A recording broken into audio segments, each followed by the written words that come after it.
தலைவர் எப்போ வருவாருன்னு நானுமே எதிர்பார்த்து காத்துட்டு இருக்கேன். நான் தாவேக்கால இருந்தபோது எதிர்பார்த்தா காத்துட்டு இருக்கேன். தாவேக்கா தலைவர் வருவாரு அப்படின்னு சொல்லிட்டு திமுகல இருக்கும்போதும் பார்த்துக்கிட்டே இருக்கேன் எப்போ வராருன்னு பார்க்கலாம். இப்ப நான் ஆகட்டும் நீங்களாகட்டும் பொதுக்கூட்டம் நடக்குது அப்படின்னா வந்துட்டு பீயிங் அ ஒர்க்கிங் விமன் நம்ம போய் அந்த பொதுக்கூட்டத்துல உட்கார முடியாது. மேபி அந்த டைம் நமக்கு கிடைக்கலாம், அந்த டைம் நம்ம வந்துட்டு ஆக்குபைடா இருக்கலாம், ஃப்ரீயா இருக்கலாம், இப்படி வேணா இருக்கலாம். பட் அதுவே வந்துட்டு சோஷியல் மீடியாஸ் மூலியமா ஒரு ஒரு வீடியோ கிளிப்பா நம்ம அதை ஷூட் பண்ணி சோஷியல் மீடியாஸ்ல போடும்போது நீங்களும் நானும் டைம் கிடைக்கும் போது we just scroll and get to know about things. அன்னைக்கு என்ன நடந்ததுங்கிறத நம்மளால தெரிஞ்சுக்க முடியும். ஸோ சோஷியல் மீடியாவை சும்மா ஒரு பாவலா காட்டுறதுக்கு மட்டும் யூஸ் பண்ணாதீங்க. நிஜமாவே கருத்துக்களை வந்துட்டு மக்களுக்கு கொண்டு போய் சேருங்க அப்படிங்கறதான் என்னோட ஒரு விஷயம். ஜஸ்ட் கிரியேட்டிங் ஒரு ஒரு அதான் ஒரு பிம்பம் கிரியேட் பண்றாங்களே தவிர நிஜமாவே கிட்டத்தட்ட சோஷியல் மீடியா மார்க்கெட்டிங் தான்.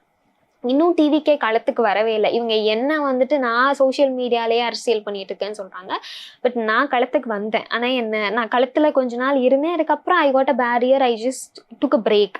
இப்பவும் திருப்பி நான் களத்துல தான் இருக்கேன். ஆனா தாவேக்கா தலைவரும் களத்துக்கு வர மாட்டேங்கிறாரு. நான் திருப்பி திருப்பி சொல்றதான், தலைவரும் களத்துக்கு வர மாட்டேங்கிறாரு, தொண்டர்களும் வர மாட்டேங்கிறாங்க.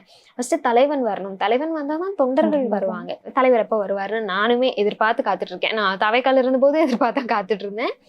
தாவேக்கா தலைவர் வருவாரு அப்படின்னு சொல்லிட்டு திமுகல இருக்கும்போதும் பார்த்துக்கிட்டே இருக்கேன் எப்போ வராருன்னு பார்க்கலாம்.